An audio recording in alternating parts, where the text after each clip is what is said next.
What's up sa inyo mga kalapogi? Nandito nga pala tayo sa ating loop. Ayan mga kalapogi. Ayan o, loop natin mga kalapogi. So, ituturo ko kayo sa aking loop. So, ito po yung una kong video mga kalapogi. Kaya, so, yun mga kalapogi. Ito na nga pala. Maulan-ulan dito sa amin mga kalapogi. Yan, maambon pa. Kita ko sa inyo tong kanto mga kalapogi. Mga kalapati ko mga kalapogi. Saglit lang. Natin yung flashlight mga kalapogi yan. Yan na nga pala mga kalapogi. Ayan mga kalapogi. Kainan nila mga kalapogi. No? Okay ba? Ayos. Wala yung pares niya pinairam ko eh. Para maging bara ko siya lalo muna.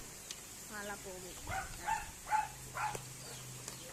So yun, ituturo ko rin pala kayo sa aming farm mga kalapogi.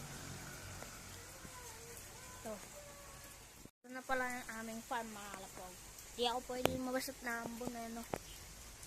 Baka siguro sa Tuesday mga kalapogi, pwede na ulit ako mag-upload kasi babagyan tayo sa Monday mga kalapogi.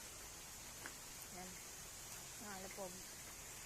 So time check, 12:16 PM mga kalapogi. Yan. Mga kalapato namin. Ayan pa si Warden. Ay, ayun pala si Warden mga kalapogi. Ayun. Nakita nyo ba si Warden? Ayun o. Ayun po si Warden mga kalapogi. At ayun lang mga kalapogi. Sa susunod na vlog natin, sana mag-like, comment, and share kayo mga kalapogi. Siyempre, huwag nyo kakalimutan mag-subscribe at i-click ang notification bell para lagi kayong updated sa mga bago kong upload. Ayun lang mga kapogi. Bye-bye!